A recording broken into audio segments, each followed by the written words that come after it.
C'est un honneur et une très grande joie pour nous, pour moi-même, pour l'équipe du Centre communautaire et de l'Institut, de vous accueillir et de vous remercier et de vous souhaiter du fond du cœur une réfoua shelema. À vos côtés, le grand rabbin de France, Gilles Bernheim.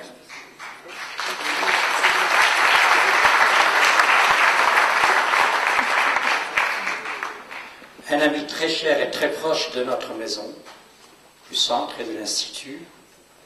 Il sait qu'il peut compter sur nous, depuis des années, sur notre soutien, notre fidélité et notre engagement à ses côtés. Nous sommes fiers des liens exceptionnels que nous avons avec lui. Cher Elie Wiesel, l'Institut universitaire d'études juives qui porte votre nom a été créé il y a 7 ans, un chiffre symbolique. Dès le début, vous nous avez soutenus, conseillés, suivis, encouragés, vous avez cru en nous. Vous étiez d'ailleurs l'un des rares responsables qui avait cru en nous dès le début. Vous nous avez confié votre nom, ce nom qui nous ouvre des portes, qui nous oblige à nous dépasser, qui nous encourage à être dignes de votre confiance, de votre enseignement, et qui est pour nous constamment une source d'inspiration. Vous avez fait de notre maison votre adresse communautaire à Paris, et de Rafi Marciano, votre chargé de mission, avec S. Vous faites bien. Il le fait très bien d'ailleurs.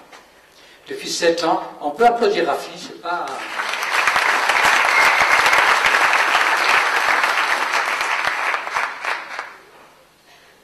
Depuis 7 ans, l'Institut crée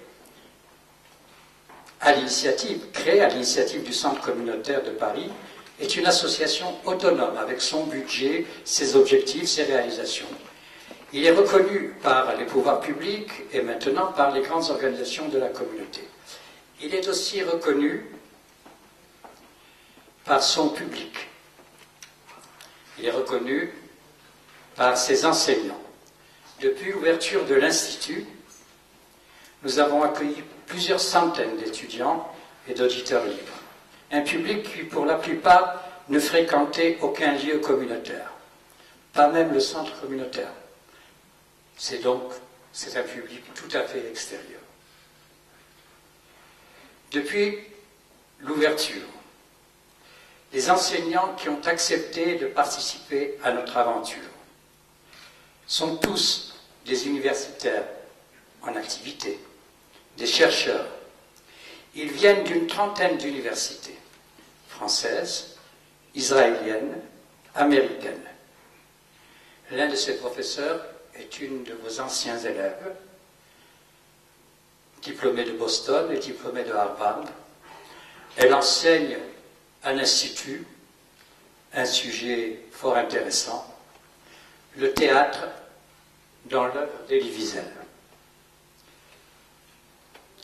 Le programme, qui est publié à plusieurs centaines d'exemplaires, près de 6000 exemplaires, propose 450 heures d'enseignement dans tous les domaines du savoir du judaïsme. Il est complété par des leçons, des colloques, des séminaires. Il y a quelques jours, nous avions une leçon avec M.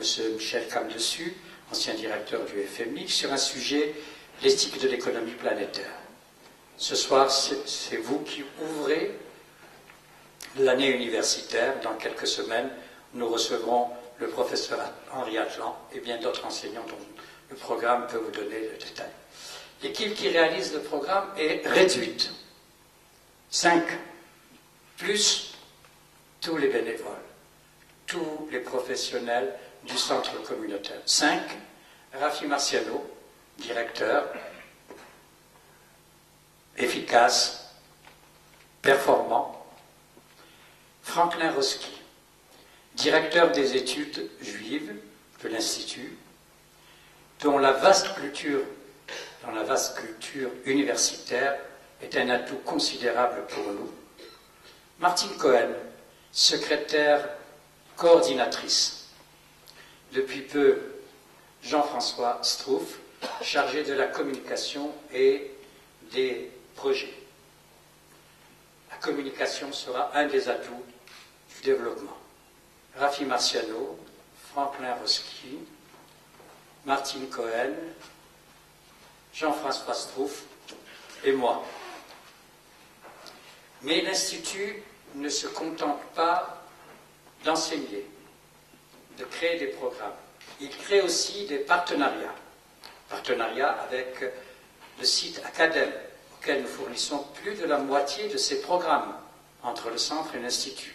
Partenariat avec plusieurs universités, Strasbourg, Paris 7, Paris 11. Et je salue ici la présence d'Emmanuel Hirsch, avec lequel nous aurons un magnifique colloque dans les semaines qui viennent.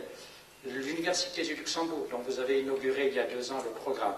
Le Collège de Bernardin, enfin, avec lequel nous venons d'ailleurs de terminer, hier et avant-hier, un colloque sur le thème « L'homme et l'autre, figure de l'altérité dans le judaïsme et le christianisme ».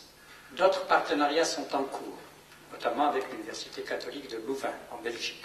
Des antennes régionales se mettent en place, Toulouse, d'autres villes, depuis 1 an en collaboration avec les presses universitaires de France. Une collection a été créée par nous, la collection Lecture du judaïsme dirigée par Hervé Landau, dont déjà 5 titres sont parus. Dans quelques mois, nous mettrons en ligne l'université juive francophone. Notre objectif final étant, vous le savez, la création de l'université juive européenne qui délivrera des diplômes universitaires. Je terminerai par un chapitre auquel on n'a pas l'habitude de faire allusion dans des conférences comme celle-ci, mais c'est très important. C'est celui du financement. Une association autonome doit se financer. Elle ne doit pas avoir de déficit. Ce n'est pas parce qu'on est une association sans but lucratif qu'on doit aussi être une association avec déficit. Nous lui refusons. Donc, nous veillons, c'est mon souci permanent. En Kemar, en Torah. S'il n'y a pas les moyens, il n'y a pas d'enseignement. Le budget annuel de l'Institut est, je ne vous donne pas les chiffres, il est limité, il est serré.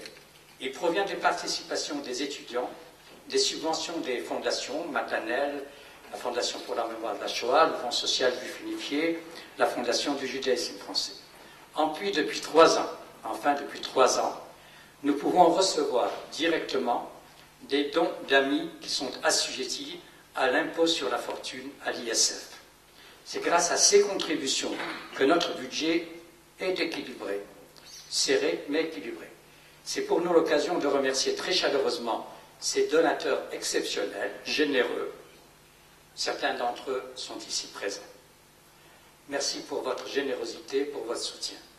Avant de vous passer la parole, chère Elie Wiesel, je vous remercie du fond du cœur de faire l'effort d'être avec nous ce soir et de nous donner la joie de votre compagnie et de votre leçon. Et je vais demander donc à M. Bernheim de prendre la parole avant de saluer la présence au premier rang de M. Jacques Bravo, maire du 9e arrondissement depuis 25 ans.